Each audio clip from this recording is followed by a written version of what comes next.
Breaking news చూస్తున్నాం. మాలేగావ్లో 2008లో జరిగిన bomb పేలుళ్ల కేసుపై ముంబై ఎన్ఐఏ కోర్టు కీలక తీర్పు వెలువరించింది. ఈ కేసులో దేశద్రోహం అభియోగాలు ఎదుర్కొంటున్న 7 నిందితుల్ని నిర్దోషులుగా పేర్కొంది. ఇందులో బీజేపీ మాజీ ఎంపీ సాధ్వి ప్రజ్ఞ, కల్నల్ పురోహిత్తో పాటు 7 నిందితులకు ఎటువంటి ప్రమేయం లేదని తెలిపింది. పేలుడుకు ఉపయోగించిన స్కూటీ సాధ్వీది కాదని నిరూపించడానికి ఎటువంటి ఆధారాలు లేవని, బైక్ చాసిస్ నెంబర్ను నిర్ధారించడంలో ఫెయిల్ అయ్యారని తెలిపింది. ఘటనకు సంబంధించిన పంచనామా కూడా సరిగ్గా నిర్వహించలేదని స్పష్టం చేసింది.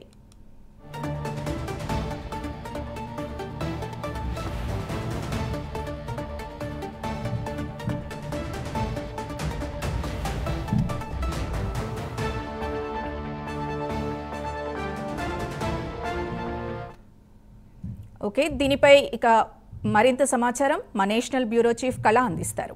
కళ, ఓవర్ టు యు. దాదాపు ఏదైతే మనకు ఒక బాంబే హైకోర్టుకు సంబంధించినటువంటి కీలక తీర్పును వెల్లడించింది. 2008 మాలేగావ్ బాంబు పేలుళ్ల కేసుకు సంబంధించినటువంటి బీజేపీ ఎంపీ ప్రజ్ఞా సింగ్ ఠాకూర్, లెఫ్టినెంట్ కల్నల్ ప్రసాద్ పురోహిత్ సహా 7 నిందితులను మహారాష్ట్ర సెషన్స్ కోర్టు మాత్రము అంటే ఈ కోర్టు తీర్పులో మాత్రం 7 నిందితులు ఎవరైతే ఉన్నారో వారు నిర్దోషులుగా కోర్టు తీర్పు ప్రకటించడం జరిగింది. అయితే బీజేపీ ఎంపీ దాదాపు మనకు సాధ్వి ప్రజ్ఞకు కూడా ఇందులో ప్రమేయం ఉండడంతో ఆమెను కూడా ఈ తీర్పులో భాగంగానే నిర్దోషిగా ప్రకటించడం జరిగింది. అయితే 2008లో జరిగినటువంటి ఏదైతే బాంబు పేలుళ్లకు సంబంధించినటువంటి ఒక సంచలనమైనటువంటి కేసు, దీనికి సంబంధించినటువంటి దాదాపు 17 సంవత్సరాల తర్వాత ఈ కోర్టు తీర్పు వెలువడ్డం అన్నది ఇక్కడ చాలా కీలకం. 17 సంవత్సరాలు ఈ కోర్టుకు సంబంధించినటువంటి వాదోపవాదాలు కూడా ప్రత్యేకమైనటువంటి కోర్టు నిర్వహించినటువంటి సందర్భం అని చెప్పవచ్చు. అయితే చాలా కీలక ఆరోపణలు చేసినటువంటిది ప్రాసిక్యూషన్ ను సరైనటువంటి కీలక ఆరోపణ అంటే దీనికి సంబంధించినటువంటిది ఏదైతే ప్రాసిక్యూషన్ ను నిరూపించుకోలేకపోయిందంటూ కూడా కోర్టు తీర్పు వెల్లడించింది.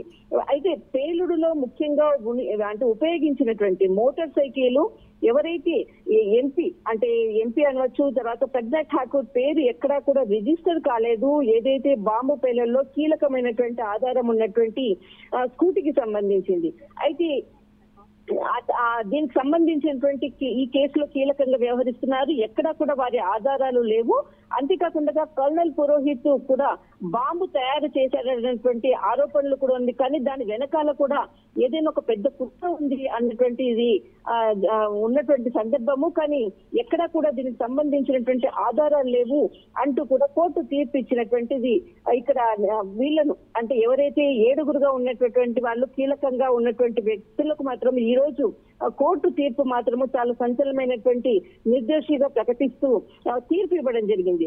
అయితే ఇక్కడ కీలకంగా మనకంటే ఈ కేసుకు సంబంధించినది 2008లో ఈ కేసు అంటే బాంబు సంబంధించినటువంటి బాంబు బ్లాస్ట్ కి సంబంధించినటువంటి కేసు 2011లో ఎన్ఐఏకి అప్పగించడం జరిగింది. అప్పటి నుంచి కూడా పలు దఫాలుగా కూడా అంటే సెప్టెంబర్ 29న ఈ 2008 సెప్టెంబర్ 9న మనకు మాలేగావ్ బాంబు పేలుడు జరిగినటువంటి సందర్భం.